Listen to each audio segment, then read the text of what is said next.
राजेंद्र प्रसाद जेना जिला दलित नेता भद्रक। देखु भारत वर्षर महान जननायक भारत रत्न तथा संविधान प्रणेता डॉक्टर बाबा साहब आंबेडकर को जो कटाक्ष करी संसद भवन में गृहमंत्री अमित शाह जो वक्तव्य देले ताकू भद्रक जिला दलित महासंघ पक्षर दृढ़ निंदा कराउछि, घोर विरोध मध्य कराउछि। जार प्रतिवाद रे आज 30 रु ऊर्ध्व एक प्रतिनिधि दल आज राष्ट्र महामहिम राष्ट्रपति को उद्देश्य रे एक दाबीपत्र आम देचु। आम दाबीपत्र उल्लेख उल्लेख करछु जे गृहमंत्री तुरंत इस्तीफा दियंतु नचेत तांको बरखास्त करा जाऊ। कारण बाबा साहब आंबेडकर लिखित संविधान समग्र भारतवर्ष ने समग्र विश्व में विरल एवं बृहत से जो संविधान बल आज भारत वर्षर प्रत्येक नागरिक समानता स्वतंत्रता भाईचारा न्याय पाँच, प्रत्येक लोक समानता स्वतंत्रता न्याय मिलूँ एवं प्रत्येक लोक न्याय्य अधिकार पाँच।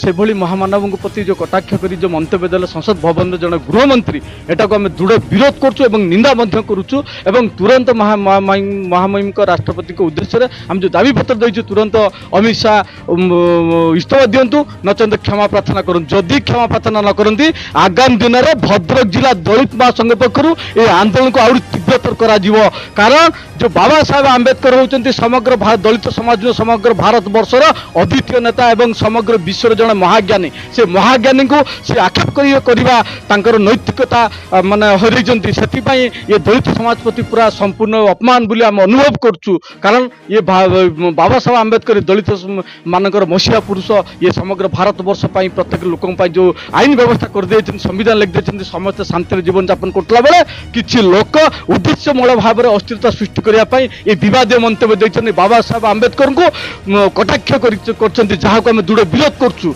से आगामी दिन में जदि यार प्रतिकार करा न जाए अमित शाह क्षमा न मागती नचेत बहिष्कार करा न जाए आगामी दिन में भद्रक जिला दलित महासंघ पक्षर ये आंदोलन को आहुरी तीव्रतर करा।